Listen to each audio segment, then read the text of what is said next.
waunza kuna Jesu ziponza ozese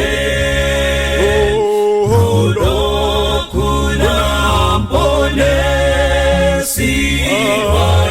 waitawa mupe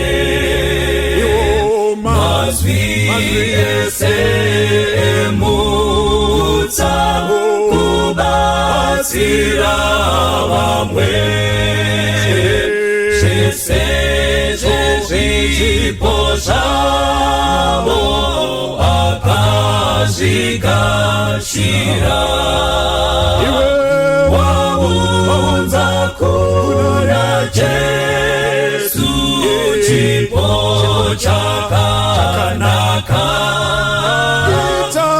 itandako pamoyo pamakumbo ako pakange pane mfambi aidawo kupa akaonawo zvipo zvaipatenzi airisa zvikuru kuti ape chipo akamirawo peto asina nechiro waunza kuna Jesu chipo chakanaka itandako pamoyo pamakumbo ako achema atitezi ndimi mulemutsa tora zvese ndinazo nemoyo wechivi Jesu akapindura chikuru chipo chako kupinda zvimwe zvese zvaunza kuneni waunza kuna Jesu chipo chakanaka itandako pamoyo pamakumbo ako waunza kuna Jesu chipo chakanaka itandako pamoyo pamakumbo ako itandako pamoyo pamakumbo ako itandako pamoyo pamakumbo ako. Toda kutenda Mwari mukati mezuva rechi6 ratiri mariri panguva yemunamato watiri kuwana zuva rimwe nerimwe mangwanani ega ega nemanheru ega ega. Munamato wangu wekuti Mwari kudenga ngaramba achitikomborera uyezve tiwane nguva as individuals yekunyengetera tiri mudzimba mumabasa imba yega yega kana kuti sangano rega rega. Mwari wokudenga ngatibatsire tisangane pasi rese tenderere tichinamata Mwari akasika denga nenyika. Mukati memanheru ano musoro wenyaya unotiwo chivimbo murutongo nemunamato, confidence in the judgment and prayer. By Efeso chapter 1 verse 3 kusvikira pavhesi ya5. Ngavongwe Mwari naBaba vashe wedu Jesu Kristu, wakatiropafadza nekuropafadza kwose kwomweya kudenga muna Kristu, sezvaakatitsanangura mairi nyika isati yavambwa, kuti vatsvene vasine mhosva pamberi pake murudo.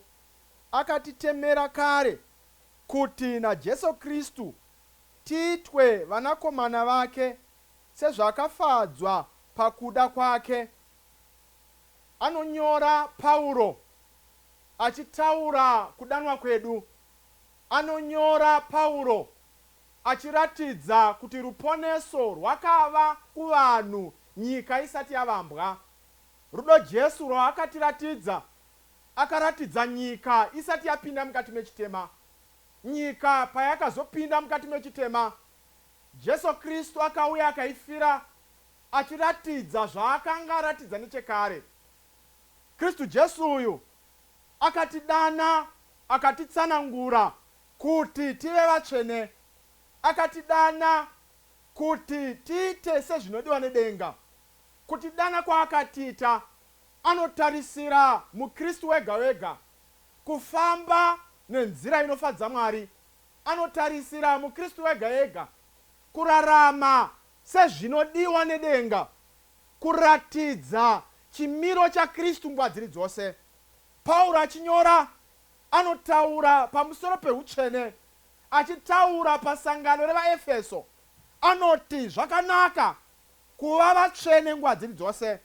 Zvakanaka kurarama nekufadza Mwari, tichiziva zvikomborero denga zvarakatipa.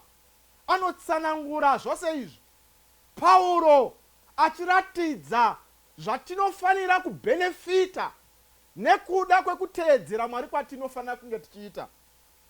Ukaenda kuna zvakazarurwa chapter 14 verse ya7, zvakazarurwa chapter 14 verse ya7, akati nonzi guru, ityai Mwari mumurumbidze, nokuti nguva yake yekutonga yasvika.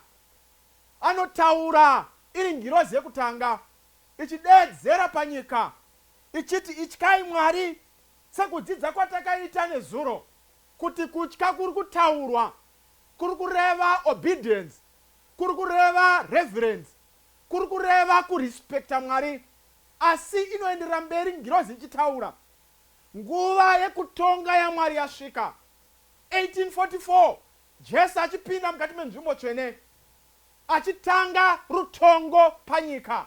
Rutongo harurevi kuti vanhu vanofanira kutya.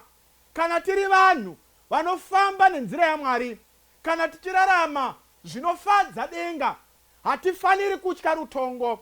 Asi rutongo runofanira kuuya as a joy kumuKristu, nekuti tinoziva kuti chitema chaakusvika pakupera. Rutongo harufaniri kutichemedza. Rutongo harufaniri kutityisa. Rutongo harufaniri kutivhundutsa. Asi rutongo tinofanira kuona Kristu Jesu achimira, achikonfema umwari hwake. Tinofanira kuona Kristu Jesu achimira, achikonfema his advocacy. Tinofanira kuona Kristu Jesu achimira, achimira ari the high priest. Tinofanira kuona Kristu achimira, achikonfema kuti denga rakamugamuchira nekuda kwerutongo rwaanenge achiita. Taona rutongo, nesuwo tinofanira kuona kuti zvedi chitema chakaipa, zvedi chimiro chaMwari chinofanira kuratidzwa nerutongo Kristu Jesu rwaanenge achiratidza. Vakawanda pavanonzwa nyaya yerutongo havafari nazvo. Ngatimbodzokerai kumasure. Ukaenda kuOld Testament tinodzidza pamusoro peDay of Atonement, zuva rimwe pagore raipinda muprista mukati menzvimbo tsvene. Paaipinda mukati menzvimbo tsvene, Israeri inenge yakateerera ichinzwa mabhero emuprista achifamba, the high priest achiita basa rake, achipinda mukati menzvimbo tsvene. Mabhero anenge achinzwika iye achifamba. Israeri iri panze inenge ichizvinzvera mwoyo ichinangisa kuna Kristu Jesu. Vaiba vanozvinzvera mwoyo, vaiita zvakaipa vanorarama muupombwe vaizvinzvera mwoyo, vanoita makuhwa vaiita zvose zvivi vaizvinzvera mwoyo, nekuda kwekuti on the day of atonement vari kunzwisisa kuti nyasha dzaMwari dzinenge dzakaputirwa, zvitema zvedu zvese zviri kuregererwa. Hapana anoti chitema changu ndoda kusara nacho, hapana anoti makuhwa angu ndoda kurarama nawo, hapana anoti kuba kwangu ndoda kurarama nako, hapana anoti kuchiva kwangu ndoda kurarama nako, asi nekuda kwekuregererwa kuripo nhasi uno ndoda kupa zvese, upenyu hwangu, mafambiro angu, mafungiro angu, maonero angu, kuti ndifanane naKristu Jesu. Saka the high priest, as he is participating in the service on the day of atonement, Israel iri kunamata, iri kuzvinzvera mwoyo, i judgment day upon Israel. Regai ndikudze vanhu vaMwari, as Christ is in the most holy place, nhasi uno muKristu anofanira kuzvinzvera mwoyo, otora advantage yaKristu Jesu kuvamo mukati menzvimbo tsvene, opfugama, onamata, ozvipa upenyu hwake zuva rimwe nerimwe. Paanokanganisa, opfugama, okumbira simba, oziva kuti Kristu Jesu kuvamo mukati menzvimbo tsvene, it's an added advantage kumukristu wanhasi zuva rimwe nerimwe. Rutongo runotibatsira kureflecta our lifestyle. Rutongo runotibatsira kureflecta zvatinofanira kunge tichiita. Regai ndikudze vanhu vaMwari, nhasi uno Jesu ari mukati menzvimbo tsvene. Let's take this opportunity as an added advantage to us, kuti tipe upenyu hwedu zuva rimwe nerimwe mukati memazuva 10 atiri maari. Tipe upenyu hwedu nekurevesa, tipe upenyu hwedu ndangariro, maonero, mafungiro, matauriro, zvese tizvipe kuna Kristu Jesu. Titi tiregerere iwo, imi Mwari, tiregerere iwo patinotadza nekuziva, patinotadza nebwoni, patinotadza tisingafungi kuti tatadza, imi Kristu Jesu tiregererei. Confidence in the judgment and prayer. Ndo zvatinodzidza mukati memanheru ano, kuti nhasi uno tine chivimbo nevimbo mukati merutongo nemunamato. Dai Mwari kudenga atibatsira tinzwisise kuti rutongo kuvapo kwaro kutanga kwarakaita 1844 nekuenderera mberi as we approach the second coming of Jesus Christ and experience the final judgment. Ngatipe upenyu hwedu nekurevesa. Ukaenda kuna John chapter 5 verse 22. John chapter 5 verse 22 inotaura kupiwa simba kwakaitwa Kristu Jesu pamusoro perutongo. John chapter 5 verse 22 inotiwo, nokuti na baba havatongi munhu, asi vakapa mwanakomana kutonga kwese. Regai ndikudze vanhu vaMwari, today he is our mediator, today he is our advocate, today he is our high priest. Ari kutimiririra zvivi, asi on the final day he shall be our judge. Regai ndikudze vanhu vaMwari, achasimuka rimwe zuva, paachasimuka upenyu nemararamiro edu achazvitonga. Nhasi uno ari mukati menzvimbo tsvene. Let's take this opportunity as an added advantage kuti Kristu Jesu atiregerere as our mediator, as our advocate, as our judge, achamira on the final day. Ukaenda kuna Daniel chapter 7 verse 9 to 14 inotaura pamusoro pa Kristu Jesu achipiwa simba. Kwanzi ndakaona wakakwegura achisimuka, achigara pachigaro, achipiwa simba rekutonga. Regai ndikudze vanhu vaMwari, nhasi tiri mukati menyika izere chitema, nhasi tiri vatadzi, we have an high priest who is there to forgive us, who is there to give us power kusiya zvivi zvaakatipa simba iri. Tinodanwa nekunzi vanakomana nevanasikana vaMwari. Mwari kudenga ngaatibatsire. Let's take confidence in judgment and prayer. Rutongo kutanga kwaro kuvapo kwa Kristu Jesu mukati menzvimbo tsvene-tsvene nhasi unono, rutongo rwakatotanga nechekare. On the final judgment, on the last day, he will be executing his judgment upon us. Mwari kudenga atibatsira kuti upenyu hwangu, upenyu hwako, tese tiwanikwe tiri mukati memabhuku ekupona, nekuti tinenge taramba zvivi nhasi kwete mangwana, nekuti ramangwana hatizivi kwarinoguma. Toda kunamata mukati memanheru ano, akunamata nemunhu anoti Mwari ndibatsirewo kurarama sezvamunoda. Rutongo urwu nditori advantage yaKristu Jesu kuvapo kwake mukati menzvimbo tsvene andiregererewo. Akunamata nhasi chinamatira vamwe vanhu vari kuexperience natural disasters munzvimbo dzavari kuti Mwari avarwire nekupindira. Toda kunamatira vamwe vasina the financial stamina pamazuva atiri maari, vakarasa mabasa akapera, maprojects avo akashaya mari kuti zvienderere mberi. Toda kunamatira izvo. Toda kunamatira mayouth nevana vari mukati mekudzidza kuti Mwari apindire, vavhurwe njere naMwari, zvese zviendeke pavanoverengawo shoko raMwari vagone kunzwisisa, vave revived kuburikidza neshoko raMwari. Ngatinamatei. Mwari Baba vari kumusoro kudenga, toda kukutendai nenyasha nerudo zvamunazvo. Matitsiura mukatibatsira kuona kunaka kwerutongo mukati meupenyu hwedu.